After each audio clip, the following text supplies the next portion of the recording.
جمہوریت کا جواب دیا۔ اس نے نہ صرف ہمارے ہمسایہ ملک کے غرور کو خاک میں ملایا بلکہ پوری دنیا کو یہ پیغام دیا کہ پاکستانی قوم اپنی آزادی اور اپنی علاقائی سالمیت کے اوپر کسی قسم کا کوئی سمجھوتا نہیں کر سکتی، اور جو بھی ہمارے وطن پہ میلی نگاہ ڈالے گا اس کو یہ قوم بھرپور جواب دینے کی صلاحیت رکھتی ہے۔ میں سمجھتا ہوں کہ اب وقت آ گیا کہ ہم سب اس اعتماد کو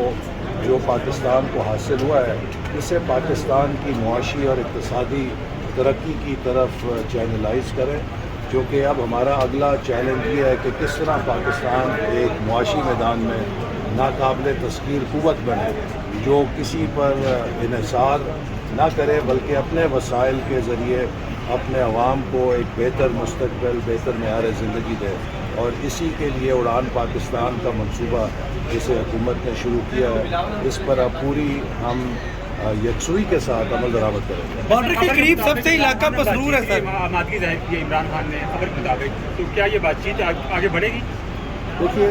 اس میں تو حکومت تو ہمیشہ جمہوری حکومت ہے اور اس نے بات چیت کا دروازہ کھلا رکھا ہے، اور اس لیے آپ نے دیکھا ہے کہ جب بھی کسی بھی اپوزیشن جماعت نے کہا ہے کہ وہ بات چیت کرنا چاہتے ہیں ہم نے تو اس سے انکار نہیں کیا۔ 26ویں آئینی ترمیم کے موقع پر بھی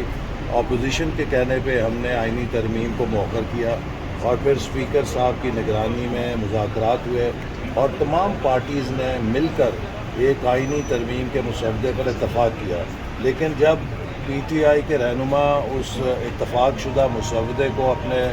لیڈر کے پاس لے کر گئے تو انہوں نے اسے ویٹو کر دیا۔ تو لہٰذا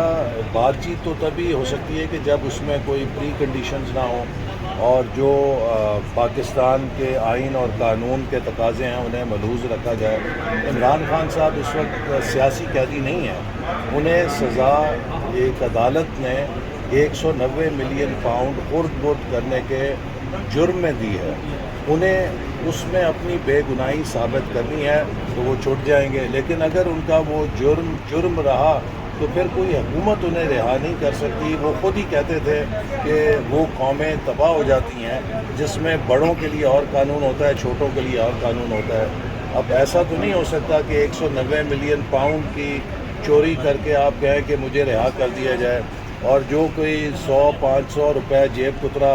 کاٹے اس کو، یا جو کوئی چوری ڈاکہ معمولی قسم کی کرے اسے آپ جیل میں ڈال دیں، تو پھر تو یہ دوہرا معیار ہو جائے گا۔ تو اس لیے اصل بات پی ٹی آئی کو جو زیبا دیتی ہے وہ یہی ہے کہ وہ اپنی قانونی جنگ لڑے۔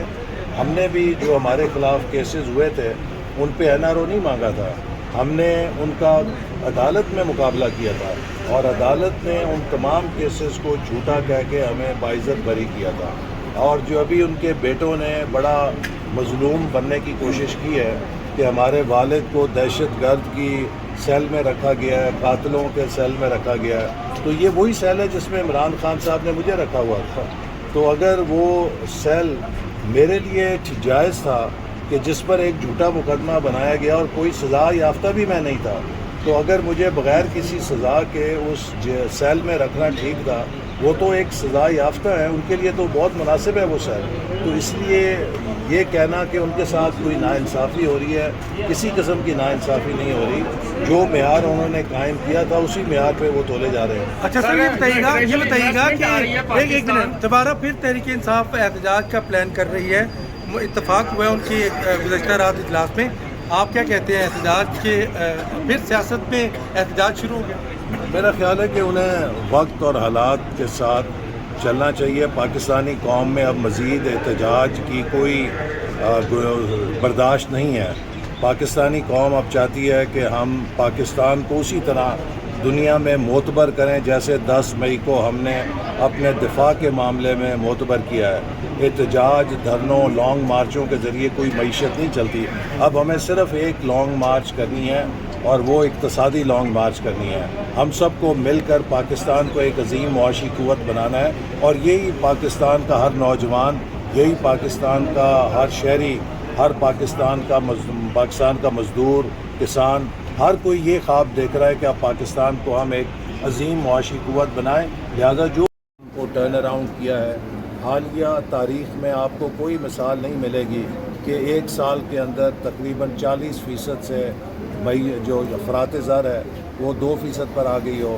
پالیسی ریٹ جو ہے 23% سے 11% پہ آ گیا ہو، اسی طرح سٹاک ایکسچینج 40,000 پوائنٹ سے 1,15,000 پہ چلی گئی ہو، ہماری ترسیلات میں اضافہ ہو رہا ہے، ہماری برآمدات میں اضافہ ہو رہا ہے۔ پاکستان اس وقت ایک اڑان بھر رہا ہے اور اب ہم سب کا فرض ہے کہ اس اڑان کو ہم پائیدار بنائیں اور پہلی 3 اڑانوں کی طرح کریش ہونے سے بچائیں۔ سی پیک کا کیا سٹیٹس ہے؟ سی پیک کا کیا سٹیٹس ہے؟ سیز فائر ہوا ہے لیکن مودی جس طرح پہلے اس نے جارحیت کی، کہیں دوبارہ جارحیت تو نہیں کرے گا؟ دیکھیے،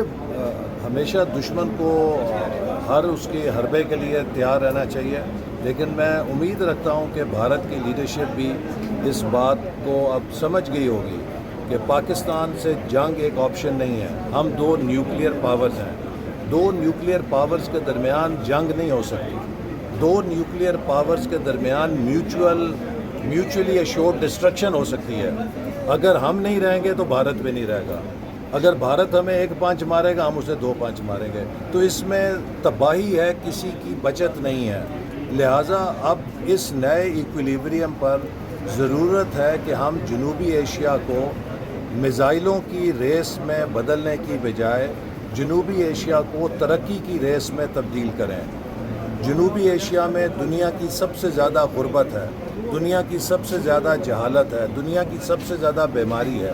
ہمیں اس بیماری، جہالت، بے روزگاری اور اس خطے کے نوجوانوں کے مستقبل کے لیے کام کرنا ہے، اور یہ چیزیں تبھی ہوں گی کہ جب ہم بات چیت کے ذریعے اپنے معاملات کو حل کریں گے۔ یہ بات ثابت ہو چکی ہے کہ پاکستان پہ کوئی دھونس قائم نہیں کر سکتا، پاکستان پہ بھارت کی دھونس قائم نہیں ہو سکتی اور نہ پاکستان اسے قبول کرے گا۔ لہٰذا بھارت کا بھی فرض ہے کہ وہ برابری کی بنیاد پر آئے،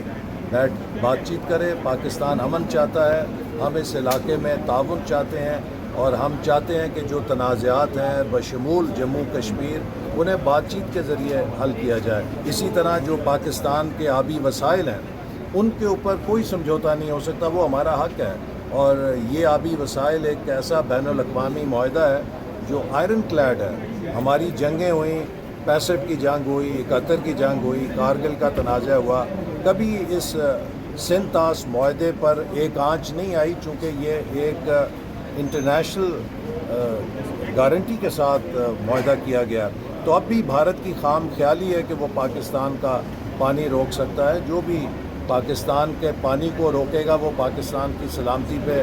حملہ کرے گا، اور پاکستان نے 10 مئی کو ثابت کر دیا ہے کہ وہ اپنے سلامتی پہ کیے گئے حملوں کا جواب دینے کی پوری صلاحیت رکھتا ہے۔ خطے میں